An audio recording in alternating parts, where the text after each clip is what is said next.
If you grew up a sports fan and you're over the age of 30, that means that Sports Illustrated probably played an important role in your life. Because making the cover of Sports Illustrated was to athletes what Rolling Stone was to musicians. It was like the holy grail. And a Sports Illustrated cover carried with it both a tremendous honor and a massive pressure to live up to your billing as a current or future star.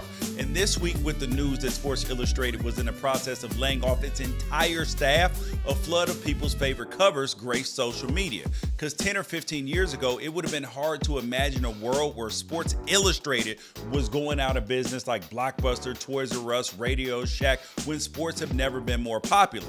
I still remember the heartbreak of the July 26, 2004 cover showing the breakup of Kobe and Shaq, even though I was happy that they chose Kobe.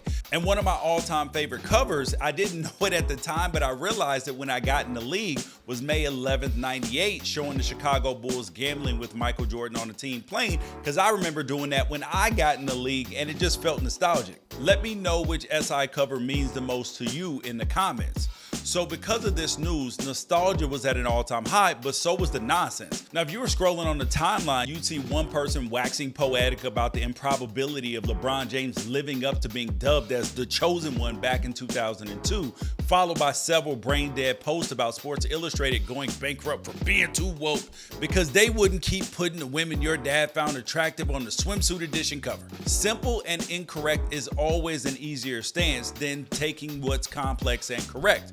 But if you're willing to hang with me for a couple of minutes here, I'll show you what being woke isn't what killed Sports Illustrated. Primarily because you can't kill something that's already been dead for 9 years. What made Sports Illustrated great was the pictures. And before somebody clips this post and posts it with the caption, "George, you can't read." Bruh, come on now. I can read. But seriously, the best action photographers in the world work for Sports Illustrated, and they captured some of the most incredible images that we've ever seen. It's what put the Illustrated in Sports Illustrated, and it's what set SI apart from the competition. Whether it was Walter Uos Jr. snagging a photo of Dwight Clark making the catch, or Neil Leifer's photograph of Ali knocking out Sonny Liston, which is one of my personal favorites because he only did like that for just a quarter second, or the time Leifer put a camera in the rafters to capture Ali's knockout of Cleveland Williams, the magazine set the standard in photography for 60 years. But in 2015, Sports Illustrated gave in to the times and let its last 6 staff photographers go. And from then on, SI used freelancers and pulled still shots from the HD video streams. And I'm not disparaging the talent of freelance photographers, but it would be a lot like your favorite band firing its lead singer, still going on tour and just using the best local karaoke singer in each town. It technically might still be your favorite band and the vocals might be good.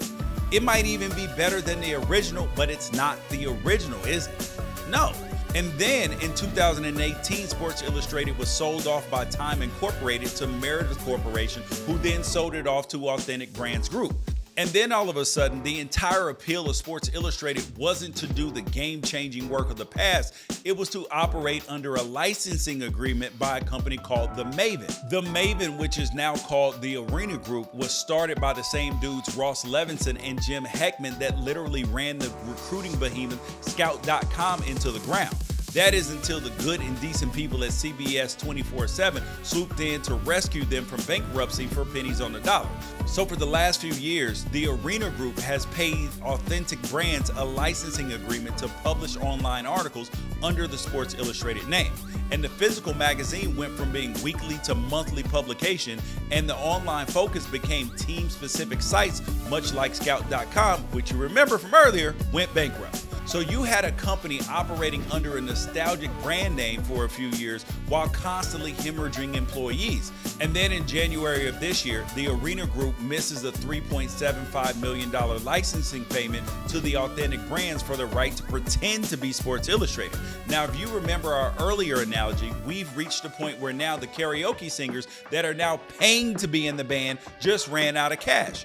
And whatever is out there wearing Sports Illustrated clothes and pretending to be the company that you used to love just ran out of gas. And unfortunately, that means there are some good writers that do some good work like Pat Forty or Matt Verderam that might need to find another gig.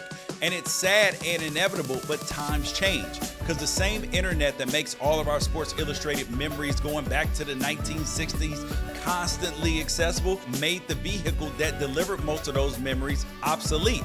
The way we consume content has changed. I mean, that's why you're here on YouTube or social media watching me here instead of on terrestrial television, and I'm grateful to have your time and energy. But as hard as it is to imagine, one day YouTube might be on the chopping block as well if they don't adapt. So is Sports Illustrated dead because they went woke? No. They died 9 years ago, in large part because print media is leaving this earth at the same rate as the boomer generation. So we've had the last decade of SI karaoke, and while karaoke is cool and fun, and sometimes it's very, very good, it's not the real thing. So let Sports Illustrated go. Or if you've got the cash, you can pay authentic brands a few $1 million a year just to pretend to be Sports Illustrated too. Let that sink in.